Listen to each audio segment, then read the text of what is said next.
VC, Jamie here. Hope you guys are all doing well. So today I wanted to jump on and participate in the really interesting looking experimental vinyl tag that Alex at Motoric 24/7 started, I think, last week. There's been some really cool contributions already. So I wanted to add my 10 cents to this as well for what it's worth.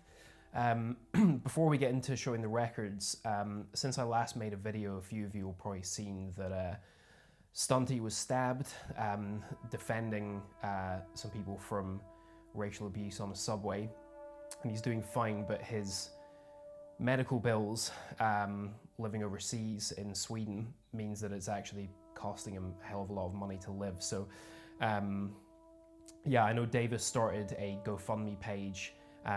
The link to that is in the description below. If any of you here have got a passing interest in experimental music or have spent any time around the VC, you will have come across Stunty's recommendations either through his channel or somebody else's. Amazing taste in music. He shares so much, so openly and so passionately with people. So if you can spare, $1, £1, whatever, head over there and drop a contribution.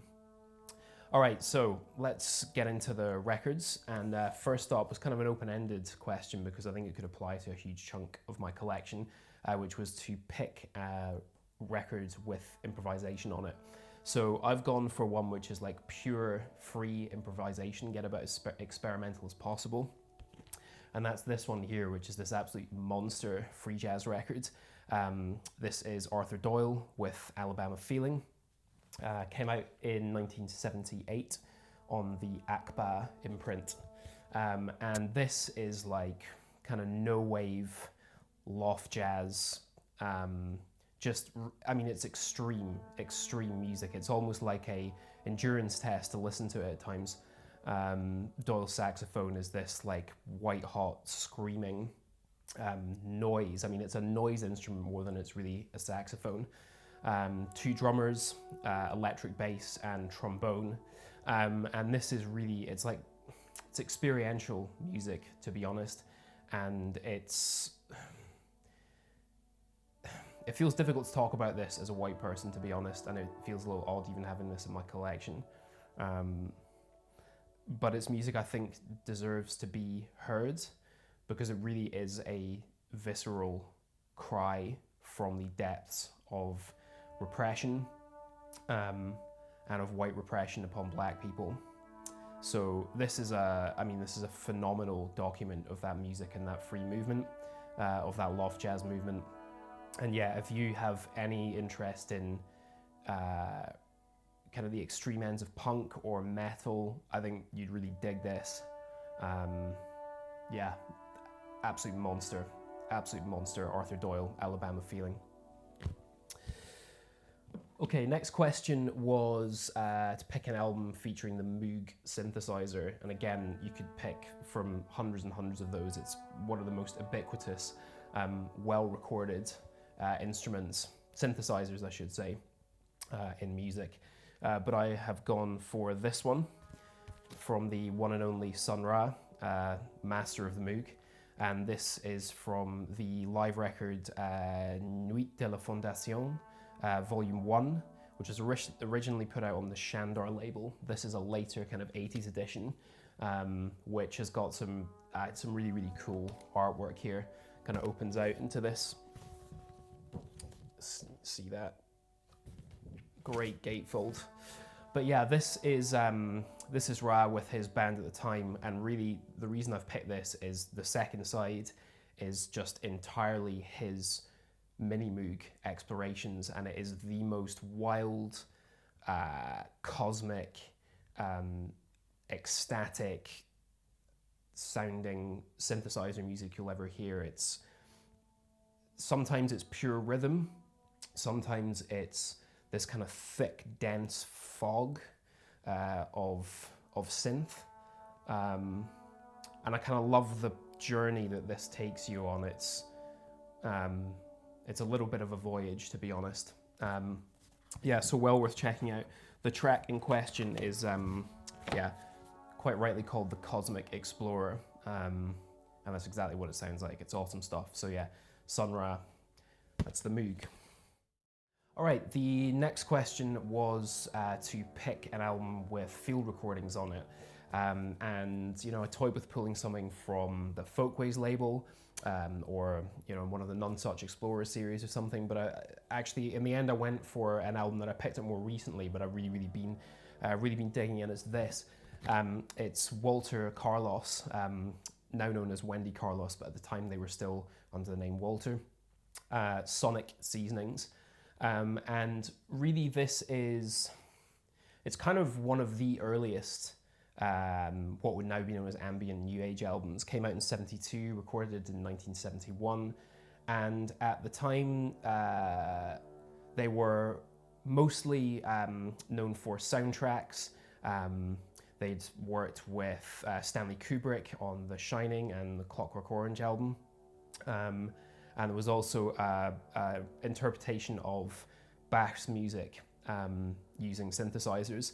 But this really is a sweeping kind of fusing of Moog. I mean, this could actually have applied for the last question, with the sounds of nature in the natural world. So it's split over its 4 sides into the 4 seasons: spring, summer, autumn, winter, and really like the synths almost drift in and out amongst the field recordings. I was actually taken aback by just how much kind of recorded natural sound there was on this record when I first put it on. And it's so dynamic as well, just these, like the thunderstorm that opens one of the tracks, and may even actually be the first track. You feel like it's directly on top of you. It's really kind of enveloping. But yeah, this is a really cool journey through the 4 seasons, and yeah, the synths kind of dovetail with it beautifully, and do genuinely evoke a feeling of the 4 seasons. It's not all ambient and drifty. There are times where it really gets quite heavy and dissonant.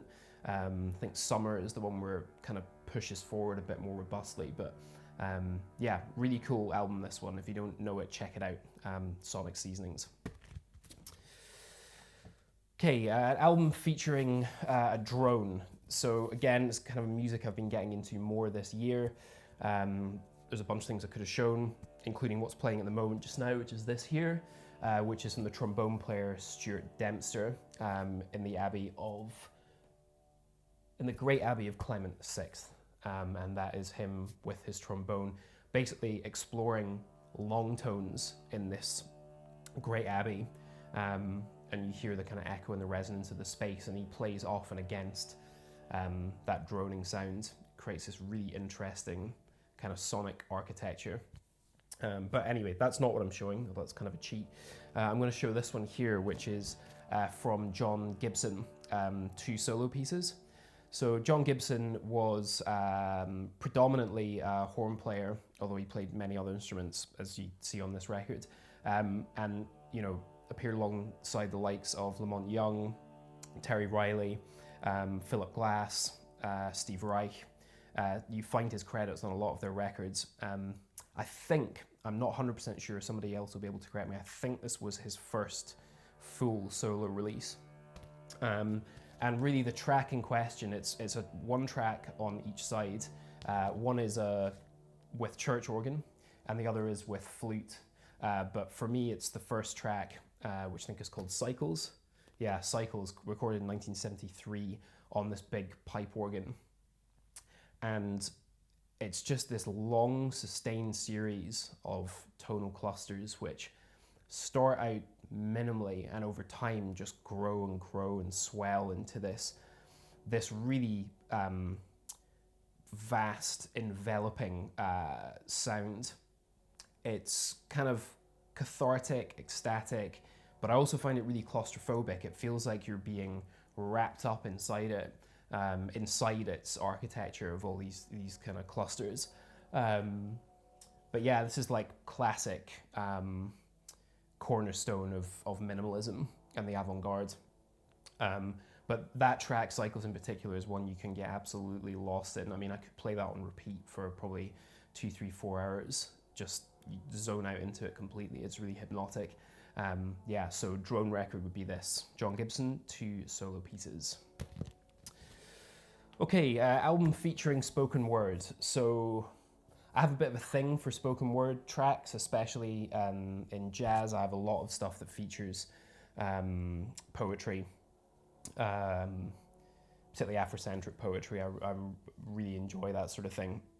But I show a lot of jazz on this channel, so I wanted to show something different for this, and to also pay a bit of a homage to my roots in my own country in Scotland. So I'm going to show this, which is from the great Ivor Cutler, who's kind of this enigmatic cultural figure here, poet, songwriter, humorist, and he put out a series of records on the Virgin label through the mid-70s to early 80s, and was a mainstay on John Peel's roster. To be honest, most of you may have seen him he had a cameo in the Beatles' Magical Mystery Tour film back in the late 60s. But Cutler is, I really love his writing. I kind of grew up listening to a lot of his stories. My parents used to have cassettes of his. And he's this mixture of like comedy and tragedy. I mean, in a sense, he's like Samuel Beckett or Franz Kafka meets, I don't know, like P.G. Wodehouse or something. It's this mixture of really dark, absurdist humor, but tinged with this element of like whimsy. And this is a really, really good place to start with him. There's short songs featuring piano and kind of squeeze box harmonium as well. And then some of his little short stories or poems. And if I was to recommend one to start off with, it would probably be a track on here called Big Jim, in which he comes across a drowning man in a river, but gets so distracted by the beautiful sound of the man's voice and asking him to keep saying help so he can hear it again and work out whether it's a studied voice or not, that he actually forgets to save him from drowning. So yeah, go check this out.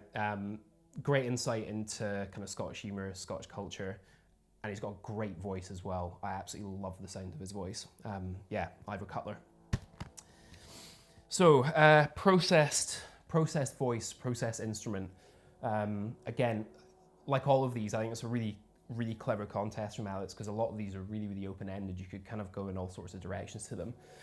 What I've ended up going with is a record which made a really big impression on me as a teenager, actually. I think it was one of the first times I'd really come across kind of more progressive or left field electronic music and rock in that sense. Yeah, it was this one here, which is the band Battles. And the track in question is Atlas, which was kind of the lead single off this record. This came out in 2008. And it's got this like thudding, heavy drumming from John Stanley. And one of the things that really struck me about this record when it first came out was it's almost like these micro parts that each instrument and each musician is playing that are all interwoven in this really rich texture. And actually, as I've kind of listening over time, coming back to this again, and actually listening to it ahead of this contest, it struck me that this is kind of like, it almost sounds to me like the music of Steve Reich or some of Terry Riley's music, but played by a metal band.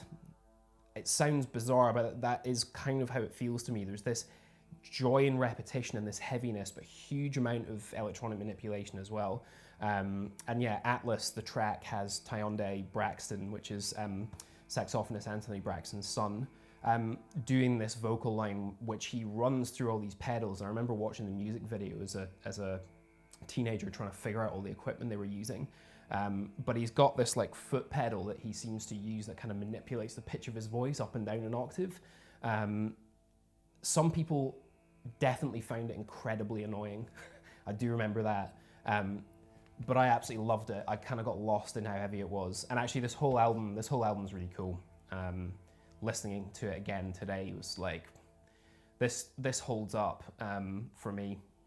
And yeah, I'm going to keep listening to this one because it's been a while, and it's a lot of fun. Okay, so next one was an artist from the Nurse with Wound list. Again, loads of options there.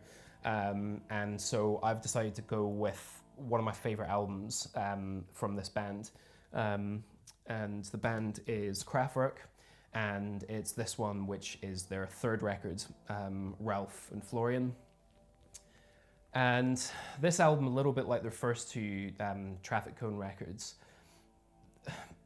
they've basically disregarded. They've not been reissued. They don't talk about them anymore. They're getting harder and harder to find. But to me, they've kind of got some of their purest, most joyful music. And it's, you know, listen, I mean, I love Man Machine. I love Computer World. All of that later, more kind of pop Kraftwerk I adore. But there's something about those first three records, 1, 2, and this. There's much more of an organic, pastoral feel to them, a different kind of experimentalism. There just feels to be, I mean, unsurprising, more of like a youthful creativity to them, freer use of experimentation, and these albums feel much more at home with krautrock than later Kraftwerk, which really is more of a pop band, you know. But yeah, there's some really beautiful moments on here. You know, it's second track in particular, Tongaberge, which is Mountain of Sound, has like this amazing reverb flute on it, and you know, kind of lush abstract synth work underneath. Yeah, it's, as I say, it's a beautiful album, as are the first two as well. And yeah, my favorite Kraftwerk, so that would be my pick from the Nurse with Wound list. And then the final one, which was tricky, just toy instrument. How do you define a toy instrument? You know, toyed with, sorry, no, that was actually no pun intended. I thought about picking something from Art Ensemble of Chicago. They utilize a lot of those more kind of novelty instruments. But in the end, I've gone with this one, which is one of my favorite records on the ECM label by a mile. And it's this one by Don Cherry and Ed Blackwell, El Corazon. Phenomenal duo album. These two, of course, met playing with Ornette Coleman in his early 60s quartet. And again, reunited in the Old New Dreams project with Charlie Hayden and Dewey Redman, playing the music of Coleman and their own compositions through the mid-70s and early 80s, and that band you must check out as well. But yeah, this record is, as I say, a real favorite of mine, one of my favorites on ECM. And I've picked this not for Don Cherry's pocket trumpet, although I thought, being clever, you could probably argue the pocket trumpet is kind of a toy instrument, but it's actually for the melodica, which I definitely feel like is a real childlike children's instrument. It kind of pops up on a few ECM records actually. I know Jack the Jeanettes used it on a couple of his special edition albums, as well as an early one he did on Milestone actually. But yeah, the track it appears on is Roland Alfonso, which is this like just amazing kind of reggae dub reworking that they do live in the studio, beautiful, organic. And again, it's got that childlike quality. It's something I really love. I've mentioned on other videos about Don Cherry's music, is there is that childlike naivety about it. And when you add in something like the melodica as well to that, makes it even more impactful, I think. Yeah, so if you don't know it, check this out. It's a cracking record, this. Don Cherry, Ed Blackwell, El Corazon. And pretty much perfect timing, that is the side of that record over with. So that probably brings me to the end of this. As always, thanks for tuning in, and thank you to Alex for a great tag. Really, really interesting questions. And you know, there's been some great responses to it already as well, which kind of tells you everything about the quality of the contest. So yeah, until next time, take care and be well, and hopefully see you soon. Cheers.